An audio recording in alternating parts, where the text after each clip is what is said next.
Hallo, my name is Bianca, and today we're going to talk about würden with the infinitive. The subjunctive of werden ist würden. And remember, the subjunctive mood is used to express wishes, probabilities, or conditions which are contrary to fact. So contrary to fact is what we are expressing with the subjunctive mood. Würden is the subjunctive form used most commonly in conversation in German. And here are the different forms. And note that the subjunctive forms of werden are the same as in the Präteritum, but you do add an umlaut to the stem vowel. So, ich würde, du würdest, er, sie, es würde, wir würden, ihr würdet und sie würden. So we have that umlaut U here.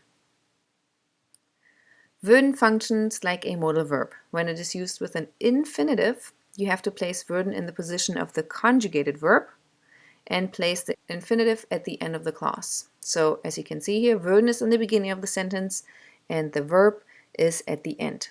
Würden Sie mir bitte helfen?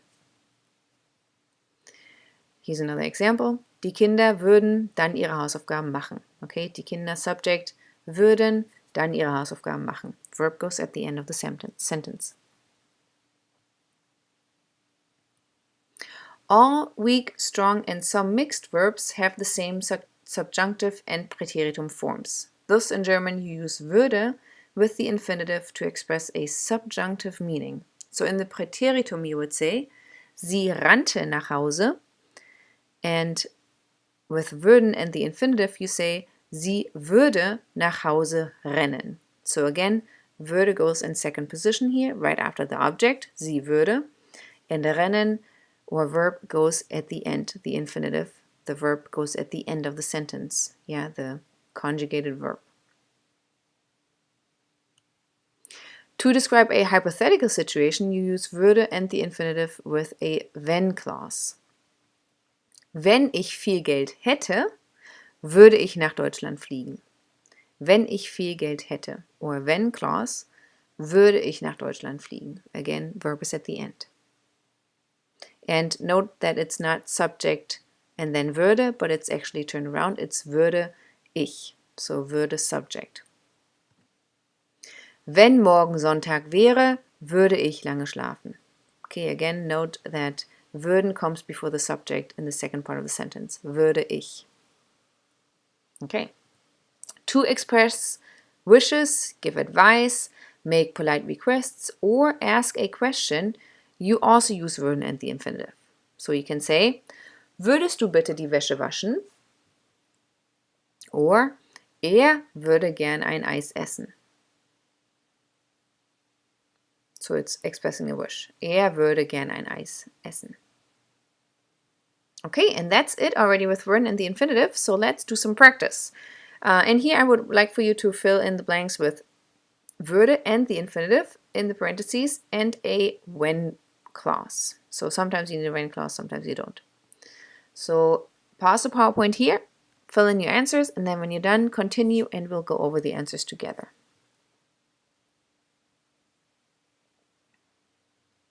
Okay, and here are the answers. Nummer 1. Würdet ihr bitte die Suppe essen? Würde goes at the beginning, essen, or verb here goes at the end. Nummer 2. Würdest du bitte das Fenster schließen? Nummer 4. Wenn es Sommer wäre, this is one of our when clauses, würde ich zum Strand gehen? Nummer 4. Ich würde einen Hund haben, wenn ich ein Haus hätte. This is also a when clause, but note that this is inverted, so we have the actual when clause as the second part of the sentence, and we have the würde and the infinitive in the beginning. So ich würde, subject, würde, and then or infinitive goes at the end of that first part, right before the comma, haben. Okay, very good. So let's summarize. We have learned that the subjunctive of werden is würden and is most often used in conversation in German. The subjunctive form of werden are the same as in the Präteritum, but you add an umlaut on the stem vowel. right? Würde, würden, and so forth.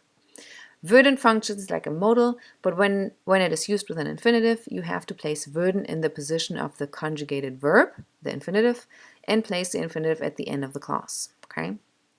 In German, you use würden with the infinitive to express a subjunctive meaning. And to describe a hypothetical situation, you use würden and the infinitive with a wenn clause, so hypothetical here. And at last, to express wishes, give advice, make polite requests, or ask a question, you also use würden and the infinitive. And that is it already. Thank you for listening und bis zum nächsten Mal. Tschüss.